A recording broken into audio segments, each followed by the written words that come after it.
Cricket on the brain 24/7, 365. Well, every Monday, Corbin Middlemass and ex-Test opener Ed Cowan join forces on the ABC Cricket Podcast. And I watch him bat and I think, it's like Brian Lara on steroids. Featuring the best analysis and biggest results. We're not better off trying to blood someone else in a series like this. And the stories that have your cricket thread popping off. So if I'm buying the Renegade, why would I want to purchase that? ABC Cricket Podcast, every Monday on ABC Listen or wherever you get your podcasts. Because there's no off-season in cricket. ABC Listen. Podcasts, radio, news, music and more. Spain are the champions! Spain have seized their second star! The kings of Europe have conquered the world! In a tournament of individual stars, the collective excellence of Spain shone through. Was it a classic World Cup final? No. Did the best team win? Unequivocally, yes. Organisers juiced the pre-game and halftime show. Tom Cruise gave a weird speech. Brazilians Ronaldo and Ronaldinho escorted Madonna into the halftime show. Justin Bieber played Hallelujah. The Muppets played the drums. Shakira played the hits. Wayne Rooney described all that as crap. And there were parallels to the game because despite all the talent on the pitch, it was a grinding spectacle. Argentina oddly unambitious, and ultimately Spain landed a killer blow against a 10-man opponent in extra time. We have our champions. Tournament's wrapped. Let's unpack it. I'm Patrick Stack. This is ABC Sport Daily World Cup Special. Socceroos legend Mark Schwarzer with us one more time as we wrap up the World Cup final and World Cup in totality. Mark, welcome. Wasn't a classic, but I feel like we certainly very much got the most deserving winner. I think we did get the most deserving winner, absolutely. And you're right, there's no way in the world that was a classic football match, but it was a very predictable one. Spain dominating possession, chances, and Argentina just trying to spoil anything and everything they possibly could. I think they paid the price for the tactics they employed all the way through this tournament. And the referee finally, I think, was a little bit more honest in some of their decision making and certainly on point with a lot of his decision making. Argentina in the end were just too ill disciplined. It was so surprising to see them, a team so stacked with talent, struggling to threaten the goal. I think ultimately they finished with 2 shots on goal to 20 from Spain, and there was none in regulation time. And I think none through the first sort of half of extra time even. Were you surprised to see an Argentina side, as I say, so full of talent, employing that sort of tactic and mentality to the biggest game in world football? No, I'm not surprised at all. They've done it all the way through the tournament. So every time they've come up against an opposition, they've employed exactly the same tactics. They try and put you off the game. They get in your face. They always leave something on players. There's always a push. There's always a shove. When they go to ground on challenges, their feet always end up on top of the opposition player. They're trying to provoke a reaction. You even saw it when Mark Cucurella was trying to talk to Messi and that. And he had his hands somewhere near his nose, near his mouth, and they tried to claim that he was trying to hide, and they wanted him sent off. I mean, that's just the tactics that Argentina have employed, unfortunately. You're right, they've got talented players, but that for some reason is the way they go. It has worked for them up until this point. And I think from anybody who's a football fan would have been delighted to see Spain win the World Cup because, they're a side that play some really good football, have tried to play football today. They never got drawn into the tactics. They never tried to react. They kept their cool the whole way through, and in the end their persistence paid off, and they deserve thoroughly to win the World Cup. What was the key to Spain's excellence today? Because as you sort of alluded to, it was a dominant performance. Why were they able to take such control of this game? They had obviously the vast majority of the control of the game because of possession. I think their discipline in possession. They took a lot of care when they were in possession. And it was the only reason they didn't win the game by more is because of Argentina's delay and foiling tactics. And that was always breaking up play, bringing players down, pulling players. That's what they do all the time. So I think for Spain, they were trying to play their own game. It was hindered to play as good a game as they normally can play. And look, that's football. As an opposition, you try and find ways to break down the opposition. If you know you can't go with them head to head in terms of football, which Argentina can't, then you have to find another way to knock them out of their stride. They tried. Argentina gave everything to put Spain off, but Spain were just relentless in their discipline, their belief in the way they played. They were organised, they're fit, they're not a single player in the team is hiding. They're always open for a ball. They always want to be on the ball. The movement, one-touch football, changes of pace, they've been very, very good at. Tempo of the game, they were very, very good at as well. And I think in the end, Spain, they would normally play a lot better. It was just the spoiling tactics of Argentina that didn't allow it to breathe and become a really good game of football. But the best team won in the end. You say the best team there, and I think that's something we can drive into because we've spoken a lot on this podcast about the various stars across all teams who have shone and elevated this tournament, but ultimately it's a team performance that seems to triumph. And there's almost parallels to Paris Saint-Germain in the Champions League when you look at the way they've eschewed star power, albeit that team is still stacked full of talent. And ultimately that collective is so much more powerful. It always is, always has been, I think. Certainly in the modern day football, that for me has definitely been the case. I mean, I know last time around Argentina won the World Cup, they had Lionel Messi, but I think his contribution to the overall game 4 years ago was far, far higher than what it is today. And that's only natural because of age. You saw the final was one game too much for them. Romeo had to go off. Martinez had to go off through injuries. They looked physically out of gas. It was the first game they've had to play in sunlight during the day in this whole tournament. I think probably one of the only teams that have had that luxury. They found it difficult in the end to continue to go at the level they need to go to try and match a team of Spain's quality. Lionel Messi today, obviously, he's has been an unbelievable player in world football. He's had unbelievable moments at this World Cup. But I think as we've seen the tournament go on, he's kind of been less and less involved. Yes, he's played really key parts. The game in the semi-final, his key involvement in delivery on the ball. England fell away more and more. Space was created. Messi was on the ball. He created everything. We saw today the counter opposite to it, where, yes, they were down one man. They were trying to obviously put pressure on Spain. But what Spain didn't do is sit back. Spain put pressure on the ball right from the off. And only on a very, very few occasions did Messi and co beat that press and were able to kind of create a decent chance. They had one or two decent chances, mostly from set plays. And again, that's all to do with the way in which they set up, the way in which they put the opposition off, and the diving, the pushing, the shoving that goes on constantly. And look, I'm happy for football. I'm happy that Spain were the better team overall throughout the whole tournament. Great football team to watch play. I'm happy that overcame the spoiling tactics of what Argentina were about this World Cup. You touched on Lionel Messi. Spain's so effective at closing him down where other nations haven't been able to do that. The first man to captain his nation at 3 World Cup finals, in tears at the trophy presentation, and understandably so. Is there something to be said in the sense that we feel this might be the final time we see him at a Football World Cup, aged 39 years of age? Yeah, look, I feel that, look, he's obviously going to make his own decisions, but I feel like this is the end of the road for Messi at the World Cup. I might be proven wrong, but I just feel, I look at his involvement in this throughout this tournament. He started very, very well, scored a lot of goals throughout the tournament, had moments in every game where he played. Today was probably the least impact he had on the game. And he's not the only one. There's a whole lot of other players in that side that didn't have an impact today.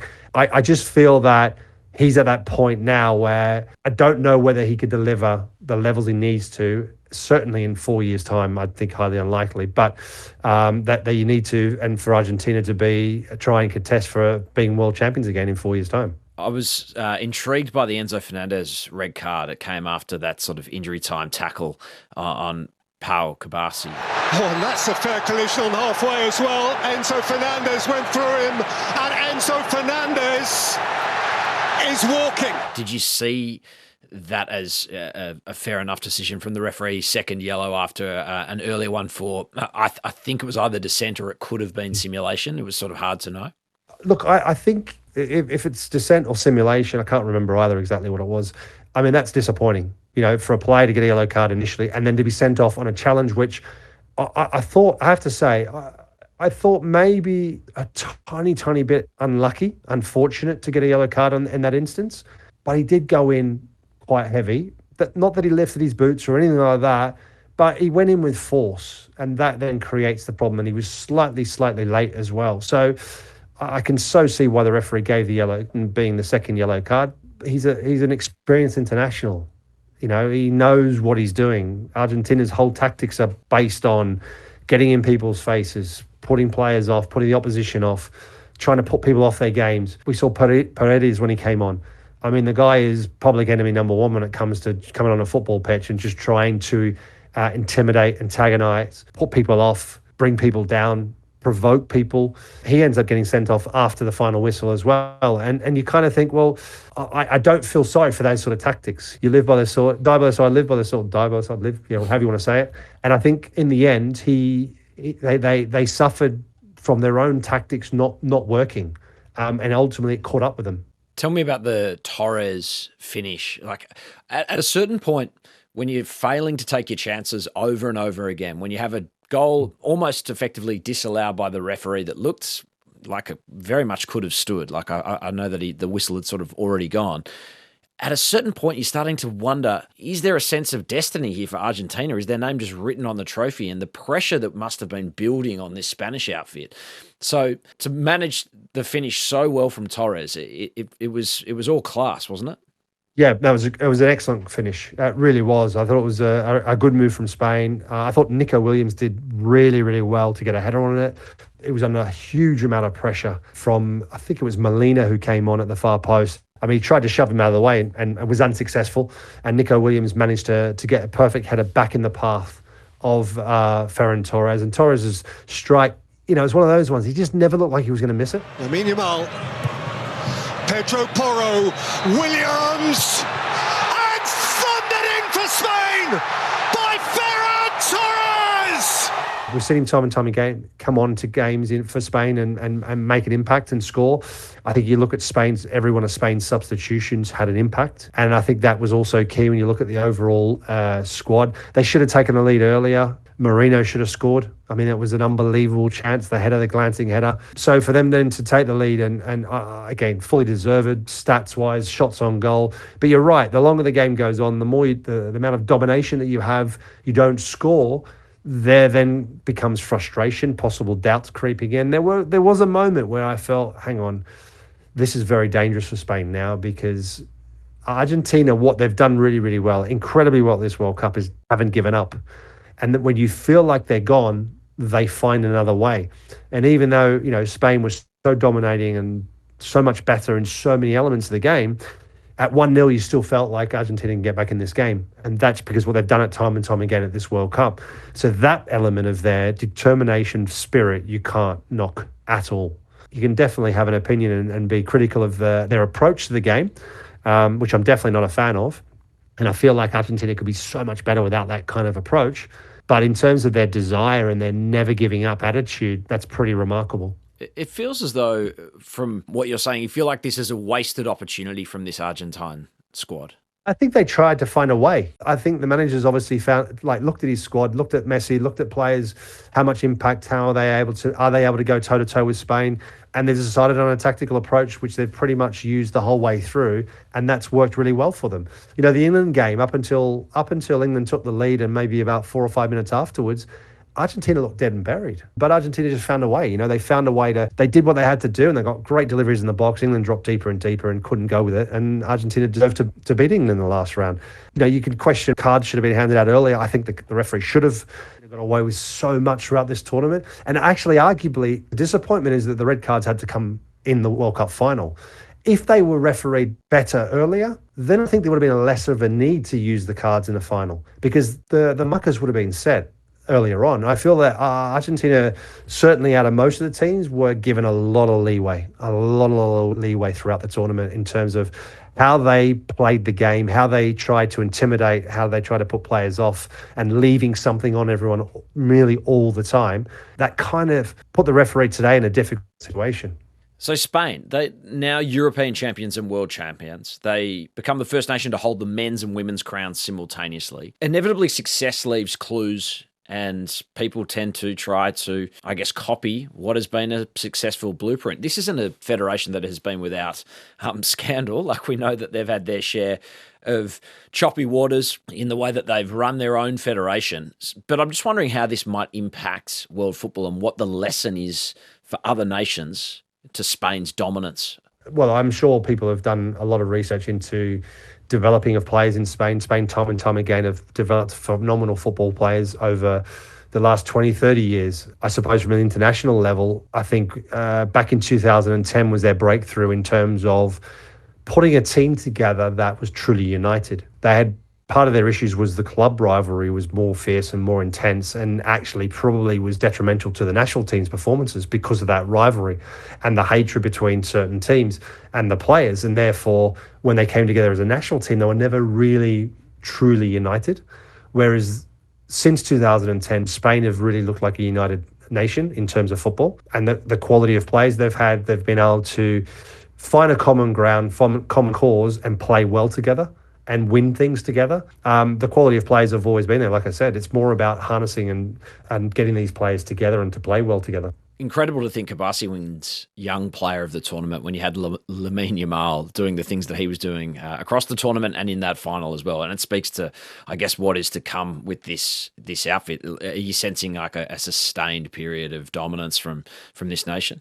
Look, I think it's really, really hard to back things up. But if you look at this Spain side and you think, you know what, and the quality of players that, missed out on this squad as well. And you think, right, actually, you know what, this Spain team could go on for a long time. They could continue, to evolve, and there's no reason why they can't. And, the self-belief they'll gain from being world champions, I can only imagine what that's going to be like.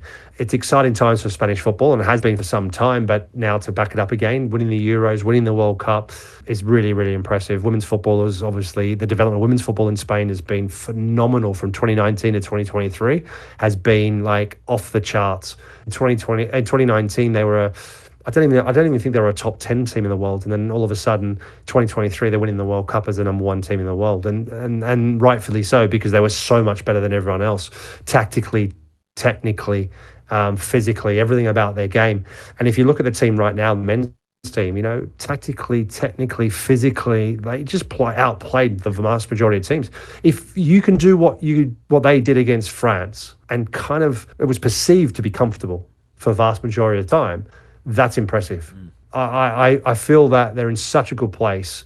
It's only within the group that can probably break them up a little bit if they start to get a little bit ahead of themselves. But De La Fuente's done an unbelievable job. The players have been incredible. And, I said before the World Cup, I thought France were the favourites, but Spain were always in the mix of being the world champions as well. And, they're the ones that showed it. And they were the team that kind of almost slightly flew under the radar at times, but we're always there in the back of people's minds and always got a mention about look out for Spain. The halftime show. I know you love a halftime show, Mark Schwarzer. I got to pick your brains on this one. 27 minutes and 21 seconds of halftime. So halftime's only meant to be 15 minutes. That makes it longer than any stretch of uninterrupted play at this tournament as a consequence of those hydration breaks. It included Ronaldo and Ronaldinho escorting Madonna onto the pitch, the Muppets playing Seven Nation Army, Ted Lasso subbing in Justin Bieber. It's the World Cup, hallelujah. It's the World Cup, hallelujah. Shakira being Shakira. Wayne Rooney described it as crap. I like a lot of the matters, but I thought it was crap. Did we need it, Mark? Do we need a halftime show? Does football need a halftime show? Do the fans need it? I don't think so. Do the players need it? Absolutely not. Is it good for revenue, sponsorship? Probably. And I know that the game needs to evolve, and it needs to be sustainable and all that. And I'm more than confident that football is sustainable. I would like to see it go back to normality after this. I'd like to see the next World Cup final not have a halftime show. Personally, I think in extreme conditions, hydration breaks are important, but the other question is, should you then be playing in extreme conditions? Should you not be playing it at a different place, a different time of the year, like they did in Qatar? So I think there's a lot of questions being asked. Obviously, there's been some real successes of the tournament. I think the 48 teams has worked really well, except it's been a really long tournament. And if you think about players' health, burnout, all that sort of stuff, I mean, it doesn't leave a lot of time for recovery, for teams to get going again for their seasons, massive seasons. That's things that definitely needs to be considered. But I feel like, the talk is that it might even go to 64 teams, which would mean that surely the tournament goes even longer. And I just don't know how sustainable that is. How much longer do you want a tournament to go for? If we keep extending teams to it, we might end up playing a tournament that lasts 6 months long. It certainly feels like we're growing. Like it looks like almost certainly we're going to go to 64 if you're reading the tea leaves from what Gianni Infantino is already telling us. If we look at this World Cup just to finish up, when you think back to this World Cup in years ahead, how do you think you'll remember the USA, Mexico, Canada 2026 Football World Cup? Look, I'll look at it certainly with fond memories because I think it's been a really, really good World Cup. I think the quality of football's been excellent. I think, the initiative in terms of refereeing to cut down on, the whole player simulation, not buying into soft fouls being given. I think overall that's been a real success. I think the substitution rules, getting off the pitch, goal kicks, throw-ins, I think all that's been really, really good, really, really positive. So there's been a lot of positivity about it. I think, the fans' reaction, the hospitality here in the US, where I've been based, has been incredible. I think we just need to get back to a little bit more core values of football and not get caught up in this whole thing of, trying to make it bigger and better and draw out finals to be, a couple of hours long, 4 or 5 hours long rather than the normal, 45 minutes each way plus our normal standard halftime break. And then if we need extra time and penalty shootouts. I mean, the guys have been playing for so long. It's tough conditions. They played at 3:00 in the afternoon in New York, which is, it was pretty hot. There was not an inch of shade anywhere. There's no roof covering. It's hard going at the end of a tournament. These guys have been working their socks off in very extreme conditions all over the 3 countries, whichever countries they've been in, and the vast differences in climates and temperatures, they all play their part. The travel that most of the teams have had to undertake has been huge. So they're things I think that need to be certainly addressed and considered going forward and what the impacts have been. But overall, I think football has, the World Cup has been amazing. I have to say, I think it's been really, really well organised in all 3 countries that I've seen and experienced. And I love the fact that, football has been on in the centre stage of the world for this period of time, but I think we've still got work to do as football evolves and people want to try and take it in different directions. We've been so lucky to have you sharing it with us, been our man on the ground throughout this tournament across 7 weeks of breathtaking football. Mark Schwarzer, appreciate you making yourself available, being part of the ABC team across the tournament. Thanks so much. Safe travels. Pleasure. Thank you. A short postscript or scripts, really. Mark mentioned it in our conversation just there, but maybe worth going into a little bit more detail about Argentina and the carry-on after full time. Leandro Paredes kicking and punching members of the Spanish squad. In particular, Eric Garcia in grim scenes that saw him red-carded after the game. Ugly is the word that comes to mind. Also, did you see Donald Trump? He and Gianni Infantino were booed walking onto the pitch for the trophy presentation. The US president handed the Spanish skipper the trophy and was then just lingering on stage, kind of hoping to be drawn into celebrations. That's the way it looked anyway. It was odd scenes, and Infantino was trying to drag him away to no avail. Something of a metaphor for the tournament in some ways. Okay. That is us done, not just for the World Cup, but for this podcast too. I'm so glad we got to cover this tournament for you as we sent the show out with the best sports tournament on earth. So much fun over the last 7 weeks. Thanks to Poppy Penny, not just for producing this episode, but just a mountain of work that she gets across in this project, day in, day out, year in, year out. And of course, thanks to you guys for listening. I'm Patrick Stack. This is ABC Sport Daily World Cup Special. Thanks to SBS and the BBC for the extra audio used in this episode. Catch up.